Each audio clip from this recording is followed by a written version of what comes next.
begin today that the Mishnah on the bottom of Kuf Tesvav Amud Aleph, 2 lines from the bottom of the Amud. Amud Aleph, Kuf Tesvav Amud Aleph. Zag Teilige Mishnah. Ze ba b'chavita shel yayin. One person is walking down the road with a barrel of wine. V'ze ba b'kadesh shel dvash. And another person is coming with a jug of honey. Nistika chavish shel dvash. So this jug of honey cracked and it's spilling out. And the honey is much more valuable than the wine.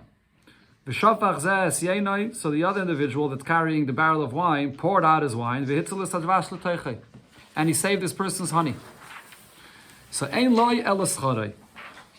he wants to now come and demand from the person that owns the honey, pay me for the fact that I saved your honey, what could he demand from him? He could demand from him only to pay him for the work that he did for him, and also for the fact that he sort of rented him his keli to use to contain now his honey. But for the loss of his wine that he spilled out, that he can't demand of him to pay. He went and spilled out the wine on his own, so you can't demand that payment. However, if the person with the barrel of wine, we're at the top of Kuf Tesvav Amud Beis, right at the top. Yeah. He said to him with a condition. I'll save your honey, but you have to pay me for the wine that I'm pouring out. Then if that's the condition that he clearly made with him before he saved the honey, so then you're going to have to pay for the wine that he spilled out. A similar case, a person is traveling and he's on his donkey and his friend is with his donkey, and this stream of water comes and it's drowning now these donkeys here. So a person went. Again, so he was going with his donkey and his friend is going with his donkey. Now, shaloi yafa mana. The donkey that this person is riding on is a cheap donkey, only worth 1 mana. And his friend's donkey is worth double. This person leaves his donkey and he goes to save his friend's donkey that's a much better quality donkey. So again, we say, you only get paid for the work that you did, for the time that you gave to save his donkey. The fact that you lost your donkey, he doesn't have to pay you for that. However, if he made a condition in advance, and he says to his friend, I'll save your donkey, which is better quality, more expensive, but you have to pay me for the loss of my donkey. Then he will be obligated to pay for the loss of his donkey. Yeah? Okay, that's the Mishnah. Now, just to remind you, we had before in a Braisa, the Gemara brought that there was a condition that Yeshua ben Nun made when Yidden conquered Eretz Yisrael for such a kind of a case that when you save something for someone else, that you should have to pay for this. If you remember, we had before that Almanaske and Hilchi Yeshua Sa'aretz, that you should save someone else's honey or someone else's donkey in such a case, and then he pays you back for your loss. So it seemingly looks like that Braisa and what it says here in this Mishnah are arguing with each other. Taisus discusses, it's not here, but Taisus discusses this, and it looks like there's a machlekes here. There's answers to this also, but B'pashta, some Rishonim say that this is a machlekes. Okay,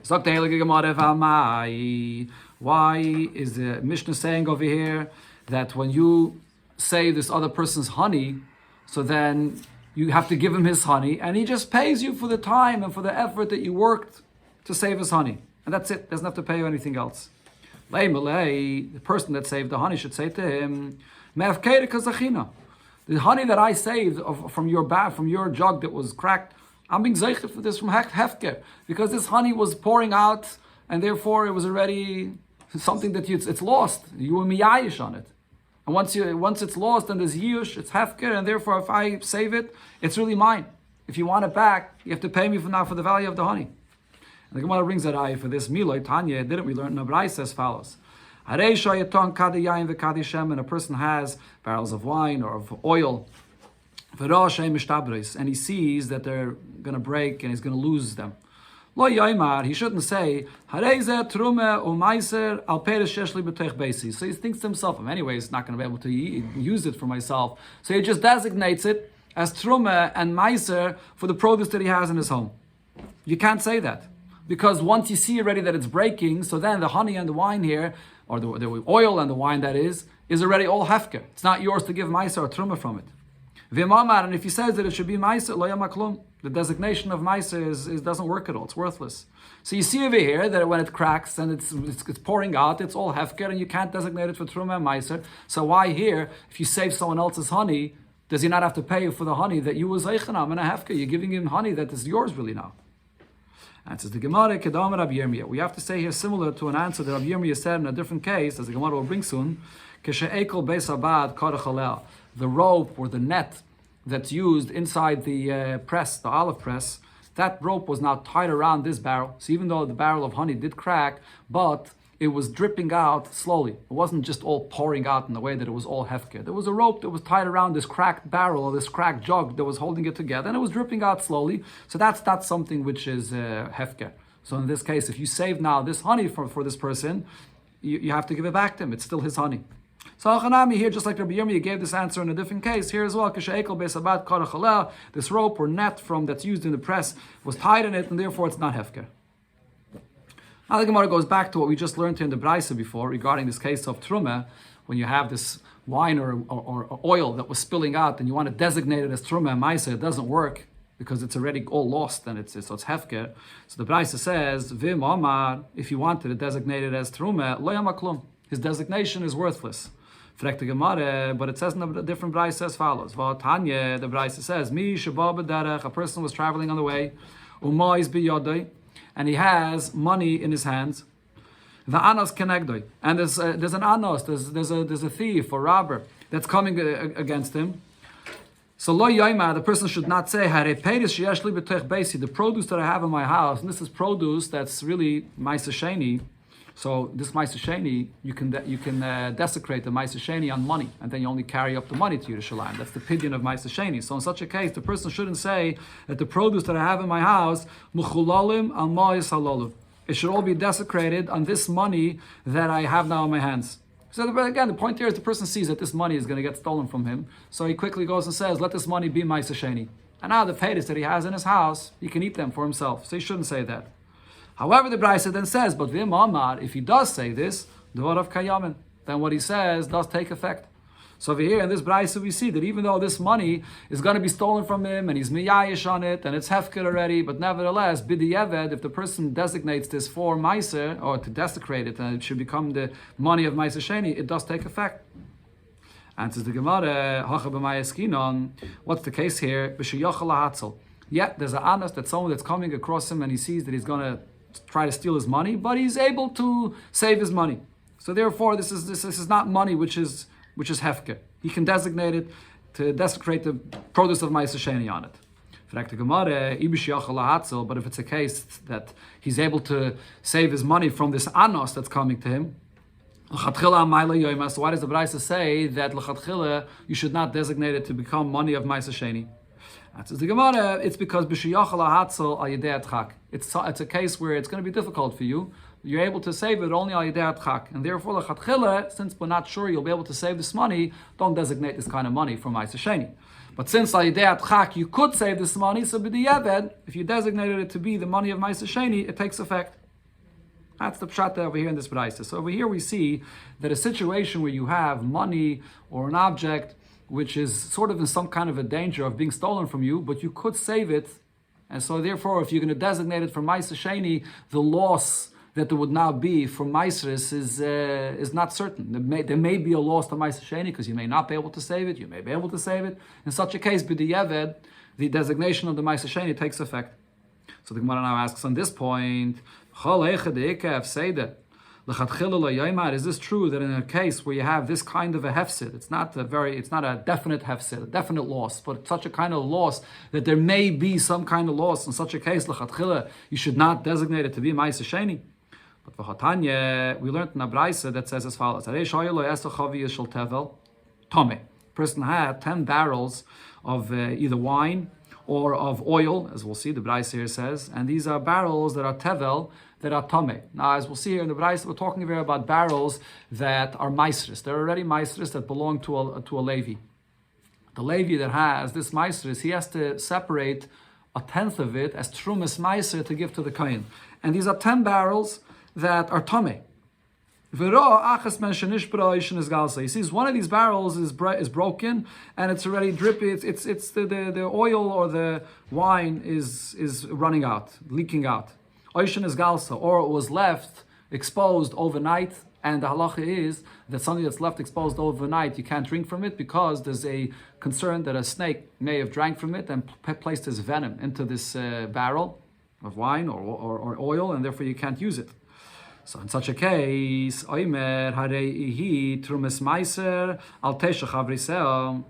the person says regarding this barrel, if it's wine, if it's barrels of wine, so then the person says that this one barrel here that's broken or was left exposed, it should be trumas meiser for all the other barrels.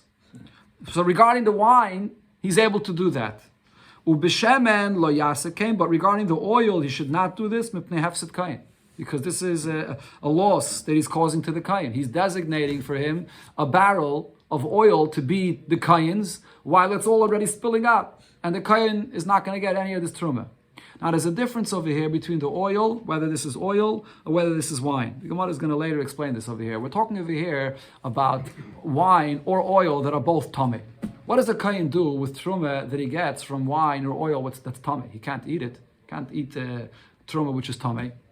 So when it's oil, what can he do with it? You can use it as fuel for fire, and that's something which is actually very useful for a kain.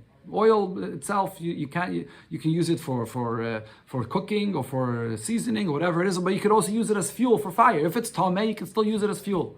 What do you use wine for if it's tamei? Can't drink it.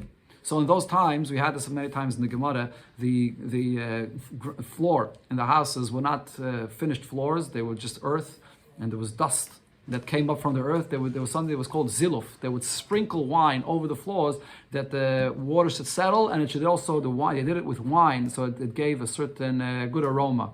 That's what it can be used for. So the Gemara is soon going to explain that we're talking over here about such kind of wine which is not really so useful for this ziluf. It's wine that's not so useful to use to sprinkle on the floor. So therefore over here, if you're designating this wine to become truma for the kain, it's not such a big loss for the kain. Why is it not such a big loss for the kain? Because you can't drink it.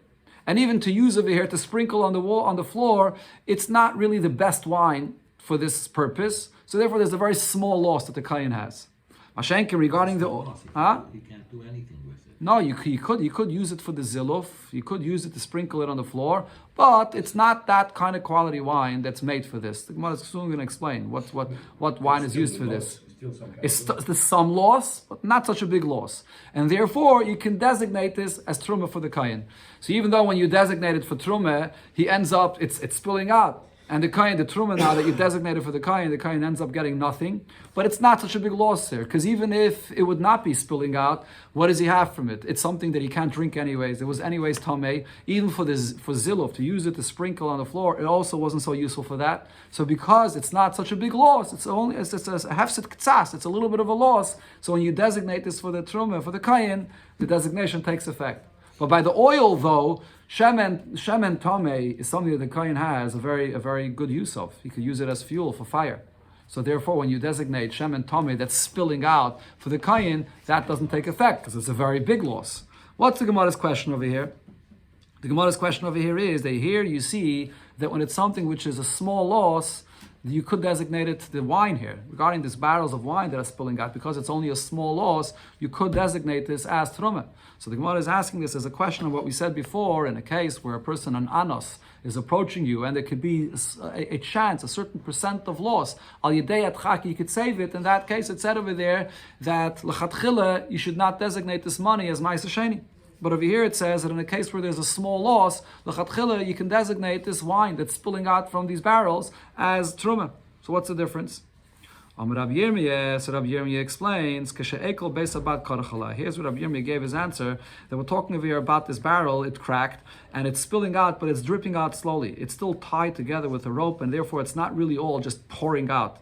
And therefore, in such a case, when you're designating it as meiser, it's something which is not such a loss for the kohen. It's over here. It's not a hefsed. You can still use it. It's not just all pouring out. It's dripping out slowly, but there it's still something that would be useful for the kohen, and therefore you can designate this as truma for him. So the Gemara now explains, the Braise though gave two examples. Fragt the Gemara, this answer Rabbi Yirmiyah just said is a good answer for the case that the Braise said that one of the barrels broke. So chazia. So then, if the barrel broke and it's still tied together with this rope, so it's dripping out slowly, the kohen can still use it, so you can designate it as truma. But the other case, the Braise said, when one barrel was left exposed and the snake puts his venom into it, and therefore you're not allowed to eat from it. Lamai chazia. What is this? What is this fit for? You can't do anything with it. So the Gemara says, why not? You can't drink from it, but if you'll argue and say chazia leziluf, you can't drink from it, but you still can use it, as mentioned before, to sprinkle over the floor, to settle the dust and to create a nice aroma with this. So it's still useful. So therefore you can designate it for the kohen as truma. But the Gemara says, no, this kind of wine that was exposed overnight, you can't use for that either. Because Vatanya, we learned in the Braisa that says, Maim shenizgalo, water that was left exposed, not only you shouldn't drink from it, you shouldn't even pour it out in the Reshus HaRabim, in a place where people walk there. And don't even use it as water to make cement out of it. And and don't do mirabitz as abayis, that's where you settle the dust in the house. Even when you use water, right? Even if you're not, ziluf is when you do it with wine, when it not only settles the dust, it creates a nice aroma in the house. Yerabitz is when you settle the dust. You shouldn't use this water that was exposed for this purpose. Don't give it to drink to your animal, and not your friend's animal. So you see over here that once this water is exposed and there could be venom from a snake in it, we don't want it to be used in any way where even if a person steps on it and then there might be venom there and it might end up in his mouth and it's dangerous. So you have to spill out that water in a safe place where no one can have any contact with it. So the question is, how do we explain over here what the Braise said, that when this water was exposed or this wine was exposed, you can still designate it as truma? So the Gemara answers, the overla b'masnenes. You can pour it out from this barrel of wine with a sifter. And in such a case, you'll be able to drink from it. It's not, even though there's a chashash that the snake placed venom in it, but if you're sifting it, then the venom will not come out. You'll just get pure wine. And the Gemara brings a source for this. This is according to Rab Nechemi's opinion.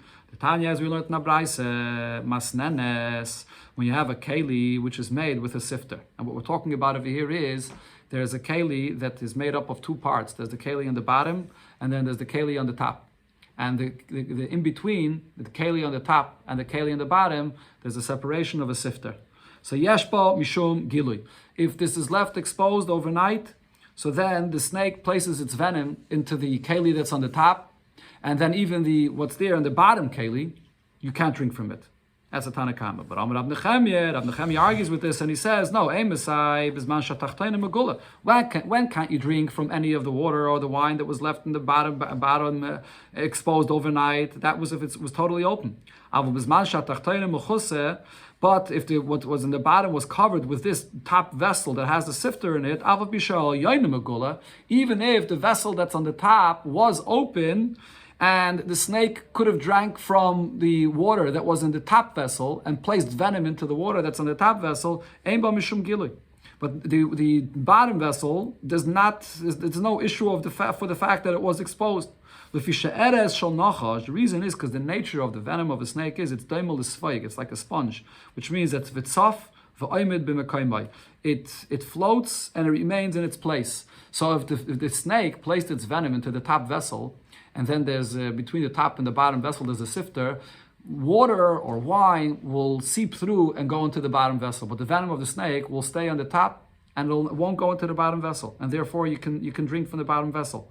So over here, the Gemara is saying it's the same thing over here that we're talking about with this vessel, that you can drink with it from a sifter. And if it sifts out the venom, so therefore you can designate this as truma for the kohen. He still could drink from it, he can use it. But you can't compare it to the halacha that Rab Nechemiah said. Why? Because la vitmer Allah, didn't we learn about this halacha that Rab Nechemiah said? Omer Rab Simon, Omer Rab Yeshua ben Levi, leishanu elishalei tarkai.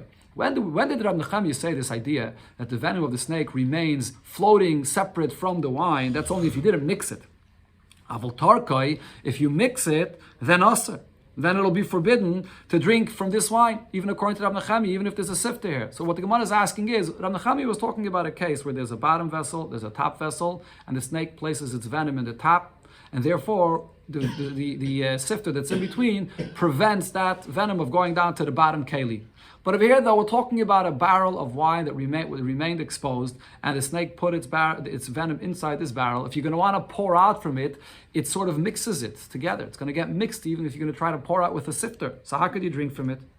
So the Gemara says, Hasamnam, even over here in this case, where there's a concern that the snake placed its venom inside this barrel, Efsher de Monach Midi Apum de Chavite de Shafile.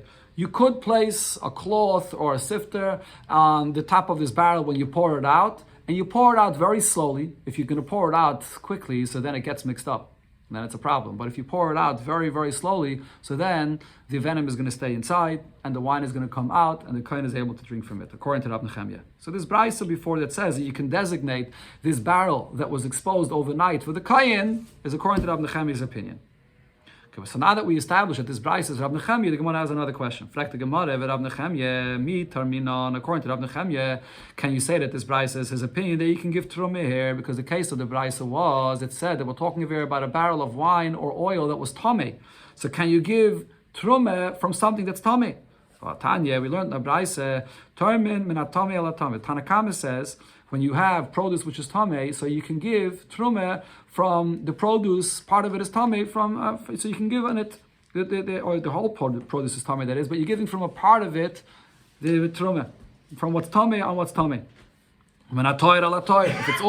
If it's all tar, so you give what's tar as trumah, or umenatoir ala tamei.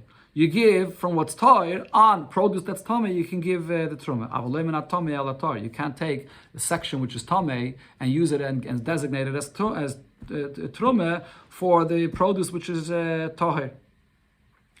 Okay, but now that's the Tanna Kama. Rab Nechemia says af min hatamei ala tamei, even from produce which is all tamei, you're giving my truma from what's tamei on what's tamei, lo yitiru litrum. You can't give any truma at all. There's no such a thing as designating truma from something which is tamei. When you give truma, the truma that you give to the kohen is supposed to be something that the kohen is able to eat, not something which is tamei. The Tanna Kama holds if it's all tamei, then you can designate it as truma. But Rab Nechemia holds that even if it's all tamei, you cannot designate it as truma. So how does the brisa before say that over here the barrel of wine or oil which is all tamei that you're designating it as truma?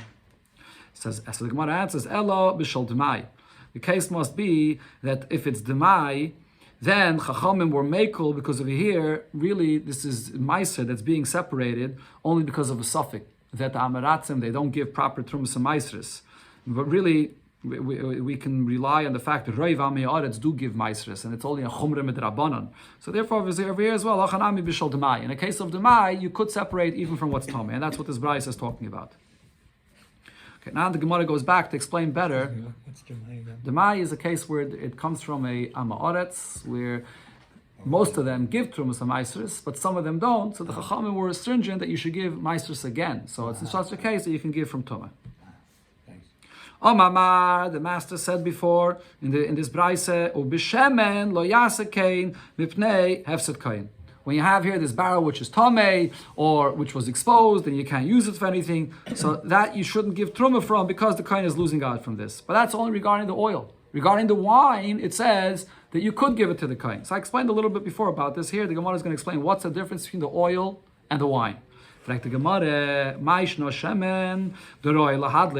difference? Why regarding oil do we say that the oil is still useful? Even though it's tamei, even though it was exposed, you can still use it as fuel for fire. So therefore you can designate this as truma. If so, the wine as well, even if it's tamei or it was exposed, but it could still be used to sprinkle on the floor to create a nice aroma. So you should be able to give it to the kayin. And if you'll argue and say, Ziluv lav milsihi, giving wine to a kayin just for this purpose of ziluv to sprinkle on the floor, that's not something which is valuable to the kayin. You can't give it for that purpose. If it's something that you can drink, that you give. But the Gemara says this is not true. Shmuel said in the name of Rab Chia, Shaisin milug besela. When you buy wine and you're paying for a lug of wine, just one sela, that's the price you should be ready to pay to drink wine. Umizalfen milug b'shtayim. But if you want to get the wine that's used to create a good aroma, you should be ready to pay even double for this kind of wine. So we see that this purpose to use the wine for the ziluf in those times, for people that wanted it for this purpose, it's something that they used expensive and good wine for this. So why shouldn't you be able to give this to the kayin? And says the Gemara, this brayse is speaking about wine that's not useful for this because it's b'chodosh. It's new wine that it's not aged wine. It doesn't yet have that proper aroma that it would be used for this purpose. In fact, the Gemara, but yashna, even if it's new wine, so if you keep it, you give it to the kain, and then it'll keep it for a while, and then it'll get the right smell, and he'll be able to use it for this purpose. And says the Gemara, no, we don't want the kain to be able to hold on to this wine, which is tamei, to keep it for this purpose, because this wine will be sitting around in his house in a barrel. He may come to drink from it, and it's truma, which is tamei. He's not allowed to drink from it, so we don't want him to keep it if he has to wait. Like the Gemara, if that's the case, how could you then give him from the oil that tamei? Shemenami asibele de takala. From the oil as well. If you keep it there and he's going to use it for fuel, for fire, but he may come to use it to put in a salad or to fry with it or something in food. So also there could be a takala that he may come to eat from it. How could you give shem and tamei as truma? And says the Gemara, the monach b'klimos. He puts this oil in a repulsive vessel where it's clear that it's not going to be used for food, for eating. So therefore you're not going to come to make this mistake. The Gemara, if so, so what's the concern with the wine? Why are you saying that you can't give the kain this wine? It's new wine and he has to wait until he'll use it. But you can put it in a klimos, put it in a repulsive vessel, and he'll know that he can't drink from it. Says the Gemara, that's not a eitzah here in this case, because what is he using it for? He's using it to sprinkle on the water to create a nice aroma. He wants to use it to create this nice aroma in the house. And you're telling him that he should put it in this repulsive vessel. He's not going to want to put it in this repulsive vessel. So therefore, regarding the case of the wine, when it's new wine and it can't be used right now for this purpose of ziluf, so here you can't give it to the kain because it's not useful for him at this point, and to have him wait is a takala. Says the Gemara, v'takala atzma, this concerner that we just brought up, when you give something to a kain that he's going to have to wait to use it, and he has to be careful not to drink it, so are we concerned that it'll be a takala, that he may forget and come to drink from it? Tanai. This is a machlekes that Tanai. The Tanya, we learned in Abraisa, chavish yain shel truma shenitmes, a barrel of wine of truma that became tamei.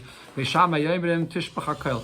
Beishamai says you have to pour it all out, because we're concerned if you keep it in the house that he may come to drink from it, even if it could be used for other purposes, as we just said, for ziluf, to sprinkle over the floor, but you may come to drink from it, so you have to pour it all out. Beisil says, no, you don't have to pour it out. Tasa ziluf, you can't drink from it, but you can use it for sprinkling on the floor. And we're not concerned that you may come to drink from it. Rabbi Shmuel Rabbi Yosi says, I have a third opinion about this, and my opinion is a compromise between Beis Hillel and Beis Shammai. He says like this: Bebayis tasa ziluf. If this is a barrel of wine that became tamei and it's in the house and therefore it's available to be used right away for ziluf, so you don't have to wait. You can immediately use it to sprinkle on the floor, and therefore we're not concerned that it's going to be used to drink.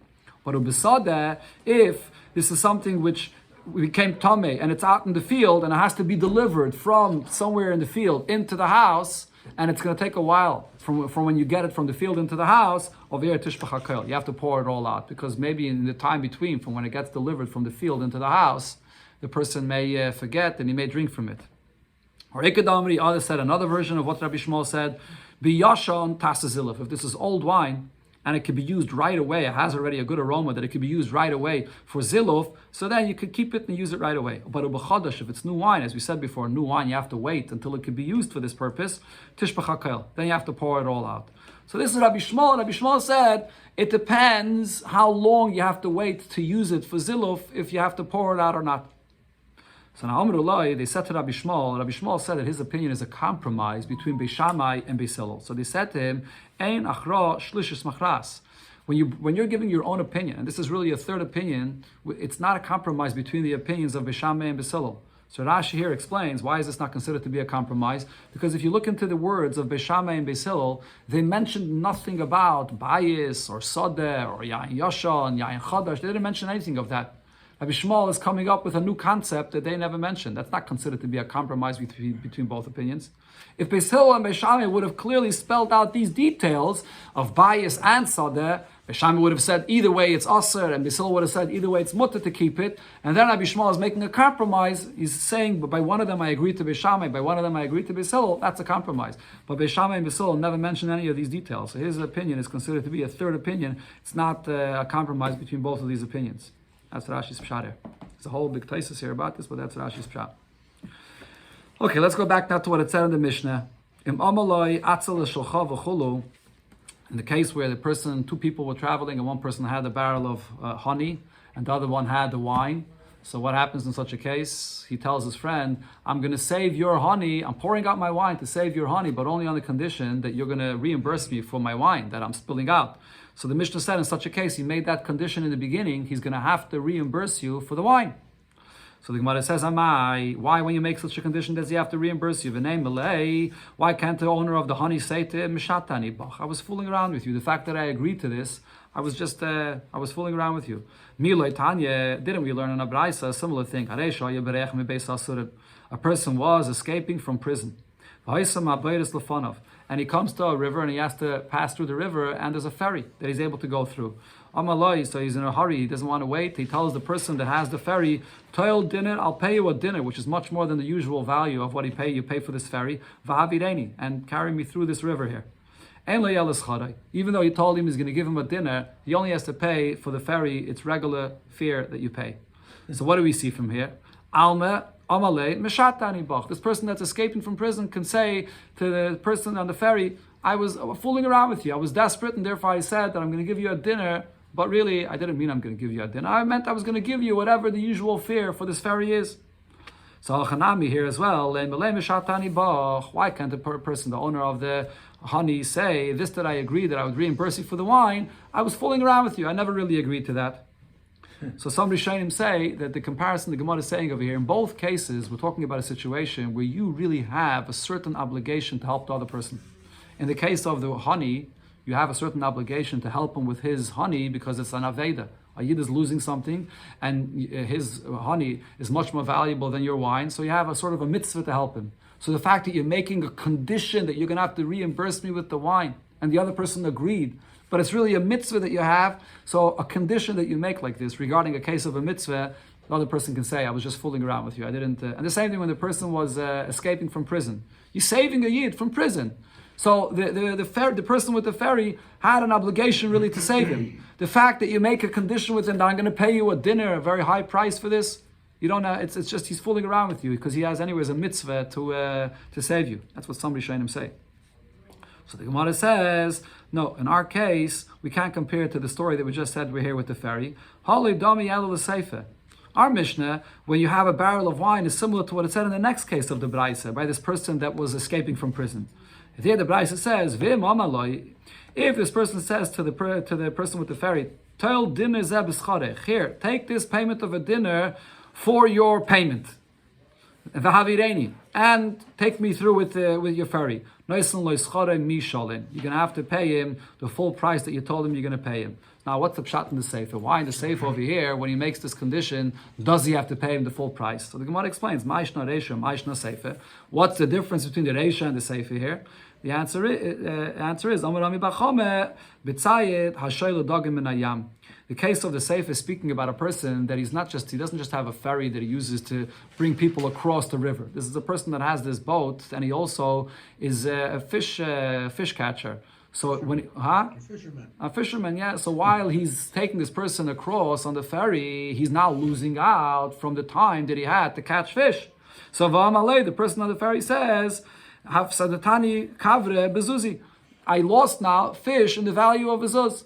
So in such a case, where he actually has a loss, it's not just that he's taking him across the ferry, but he has a loss of the fish that he could have caught in this time. And this person said, B'scharech, that's what he means when he said, I'm going to pay you now for the loss of the fish that you didn't catch in this time. You have to pay him for the loss of the fish. It's the same in our Mishnah. True, you have an obligation to help this person. Hashavas Aveda, his honey is spilling out and it's very expensive, but your barrel has wine in it.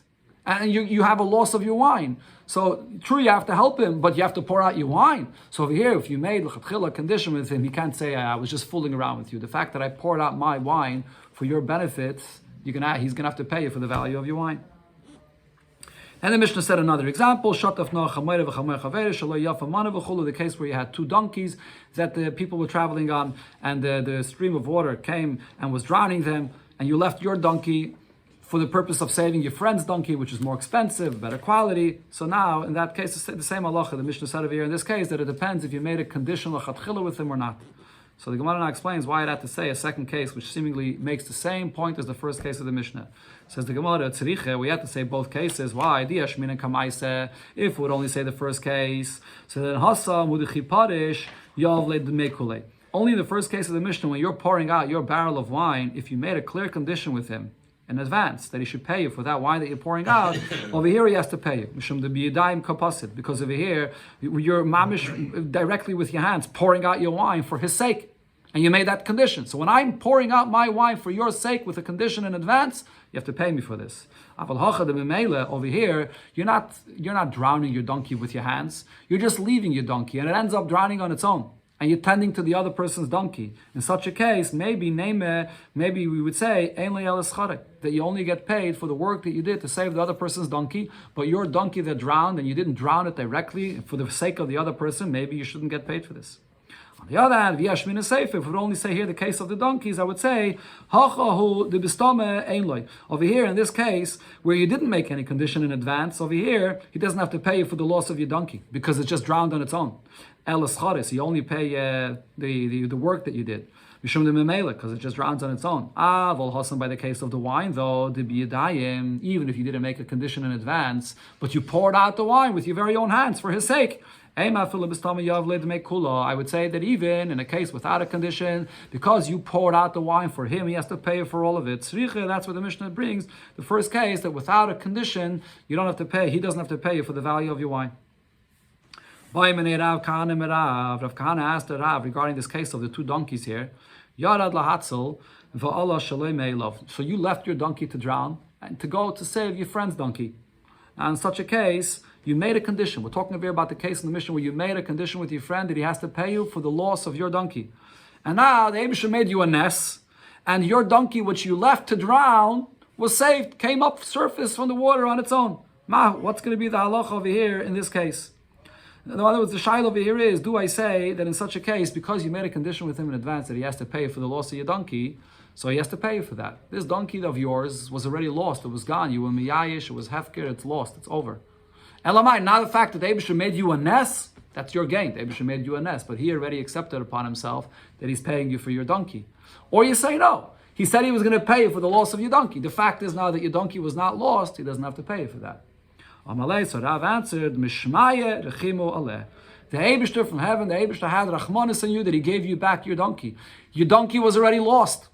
And he said he's going to pay you for this. He has to pay you for that donkey that he said he was going to pay you. The fact that now the Eibusher gave you back with a nest this donkey, that's a nest min hashamayim. So now you'll have two donkeys. And the Gemara brings an example for this, Kihad Rav Safra, like the story that happened with Rav Safra. He was traveling with a caravan of people, and they were traveling, and what happened was, there was this lion that was accompanying them, that was saving them from any other animals or anyone else that would come to attack them. So now, this caravan, they made a deal between themselves. Kolaila, every night, kashadele chamra dechad minayu, one of their donkeys, they would send it out to go, that the lion should have what to eat, so the lion shouldn't come and attack them. So they would send out every night one donkey for this lion, and the kachel, and the lion had what to eat, and like this, the lion was saving them, protecting them from being attacked from anything else outside. When it came to turn of Rav Safra to give his donkey to the lion to eat, so he sent his donkey to this lion to eat, and the lion didn't eat it. The Eibusher made him a nest that the lion did not eat that day. So Rav Safra went and was zeiche in this donkey of his for himself. So what do you see over here? Even though this was like the deal that they made between themselves, that they give it to the lion, and once he sent it to the lion, so Rav Safra gave up on it. It's not his anymore. Now this is part of the deal that he has to give it for this lion. So you would think that after it was saved from the lion, then when this donkey comes back, everybody should have a fair share in this donkey, because now it doesn't belong to Rav Safra anymore. He sent it off to the lion. But nevertheless, we say no, Rav Safra was able to be zeiche in this donkey for himself. So the same thing over here, we say that this person, that Eibusher made him a nest and his donkey was saved, that's a nest min hashamayim. But the deal that you made with the other person, that he has to pay you for the loss of your donkey, he still has to pay you for that. But the Gemara now asks here on the detail of the story with Rav Safra, Rav Acha asks Ravina, Why did he have to be zeiche in this donkey?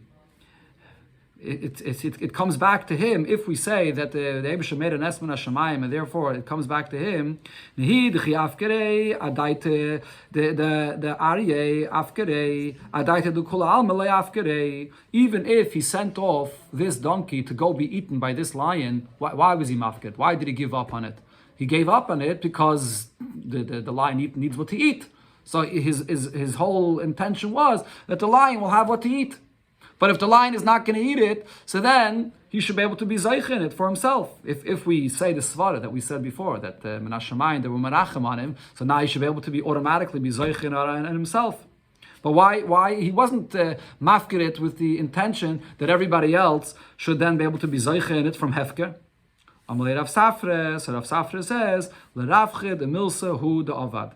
That he just did it to be extra cautious, that he didn't want anyone else to have tinus, that he's keeping it for himself, so he went and he was zeiche in it, mina hefker. But really, even without being zeiche in it, he can take it back because of the svara that we said before, because Menashemayim, they were merachem on him, and therefore he can take it back for himself.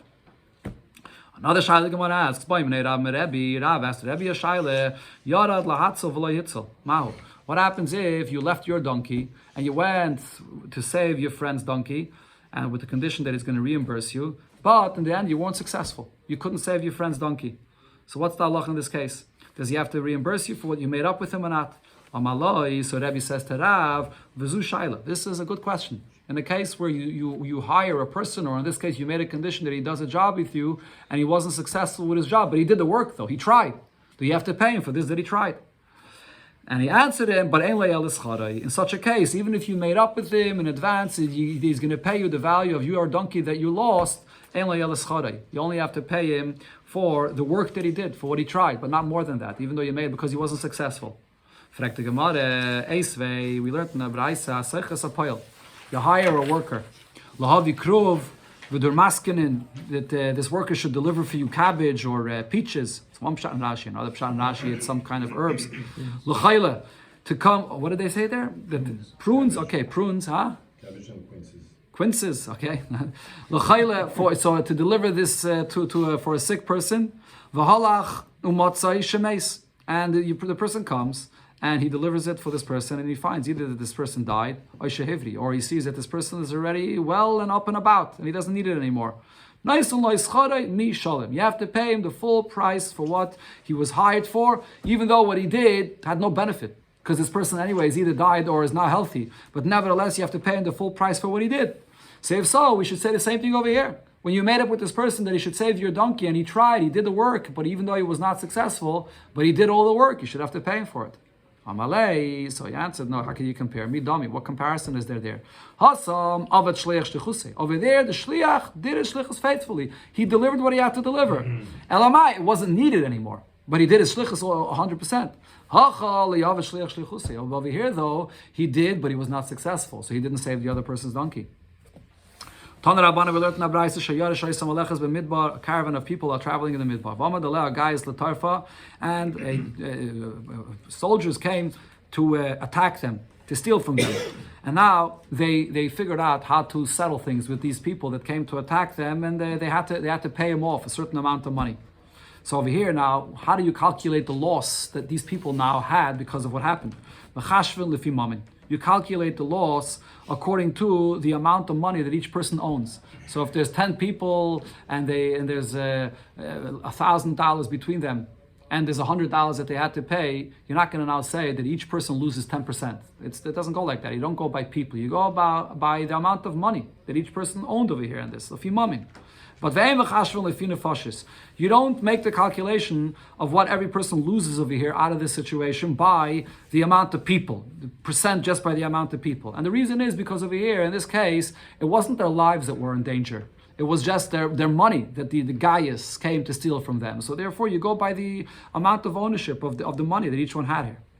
But however, if it's a case where their lives were in danger, if they hired a tour guide, or a person someone that takes them, that goes ahead of them to protect them even from dangers, from physical dangers, and they were attacked, In such a case, so over here, because it's not just their money that was in danger, but their lives were in danger. So over here, besides estimating the amount of money, the percent of the money that each one owned, you also have to estimate according to the number of people that there are here. So you have to take both into account because their lives were in danger as well. But then the Brisa says, don't change from the custom that there is amongst the donkey riders that go together, how you estimate this kind of a loss. You should do according to what the minig is. Another halacha the Brisa says, Rashana Chamar lahasnais, these donkey drivers that go together in caravans and they can make a condition amongst themselves, that anybody that loses a donkey along the way, the people of the caravan altogether will chip in to give him back a donkey. Like this, they all protect for each other. They're all looking out for each other that they shouldn't lose a donkey.